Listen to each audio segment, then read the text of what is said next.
नमस्कार बंधुरा स्वप्न किचेन एंड ब्लगे आपनादेर स्वागत। आज के आमी दूध दिए मिल्क केक बनाबो। मिल्क केक बनाते आमी 1 लिटार पिओर दूध निये निलाम गरुर। आपनारा इच्छा करले गुঁড়ো दूधও ব্যবহার করতে পারেন।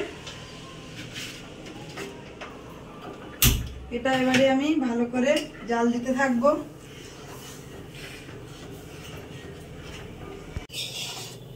दूधটা প্রায় গাঢ় হয়ে এসেছে দেখুন। এবারে আমি আমুল স্প্রে দিয়ে দেব। হাফ বাটির উপরে আছে আমুল স্প্রে, অল্প অল্প করে দিয়ে দেব। অল্প করে দিতে থাকবো আর ঘুরতে থাকবো, কেননা দলা বেঁধে যাবে একসাথে দিয়ে দিলে।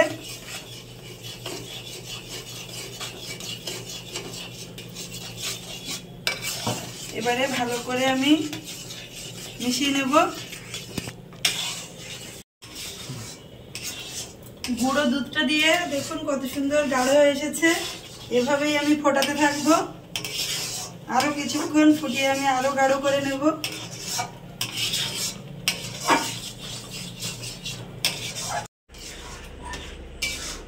দেখুন কত সুন্দর গাঢ় হয়ে গেছে। এবারে আমি চিনি দেব। এই বাটির 4 ভাগের 1 ভাগ চিনি দিলাম, আপনারা পরিমাণ মতো দেবেন। চিনি দিয়ে আবারও কিছুক্ষণ নাড়তে থাকবো। চিনিটা দিলে আবারও একটু পাতলা হয়ে যাবে, কিন্তু আবার আমি গাঢ় করে নেব।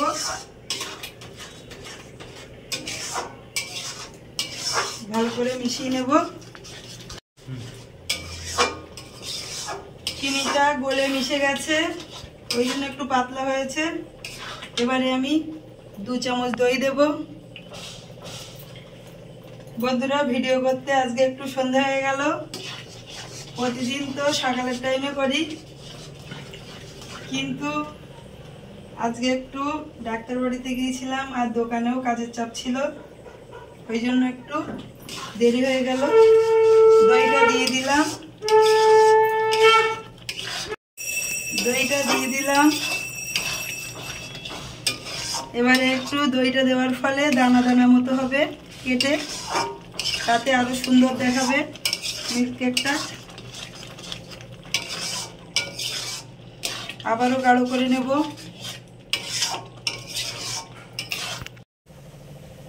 দেখুন কত সুন্দর গাঢ় হয়ে গেছে এবং দানা দানা হয়ে গেছে, আর কালারটাও একটু সামান্য চেঞ্জ হয়েছে, ঘিয়ে ঘিয়ে মতো হয়েছে।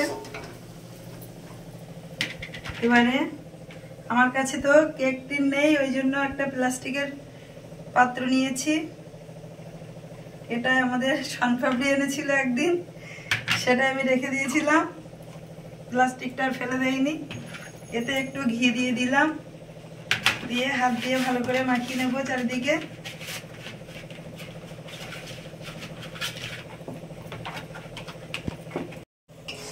এবারে আমি গ্যাসটা বন্ধ করে দেব।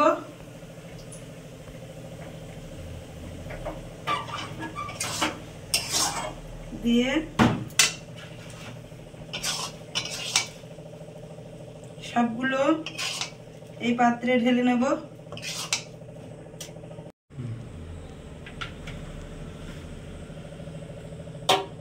ভালো করে আস্তে আস্তে আমি চেপে চেপে সেট করে নিয়েছি, চারিদিকে সমান করে নিয়েছি।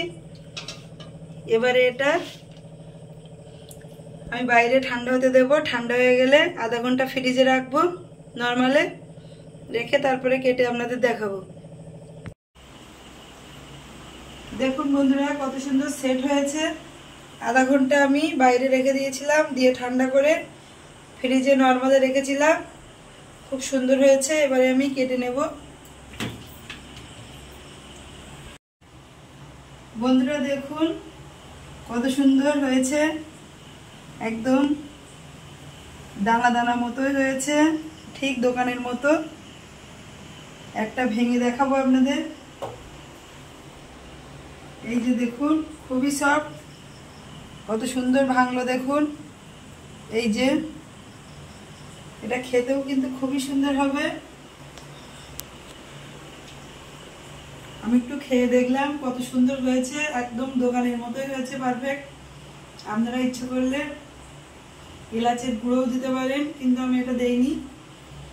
আর আমার এই রেসিপিটি যদি আপনাদের পছন্দ হয়ে থাকে তাহলে অবশ্যই লাইক শেয়ার ও কমেন্ট করবেন ও আমার চ্যানেলে নতুন হয়ে থাকলে অবশ্যই সাবস্ক্রাইব করবেন। আজকের মতো বিদায় নিচ্ছি, দেখা হবে পরবর্তী ভিডিওতে।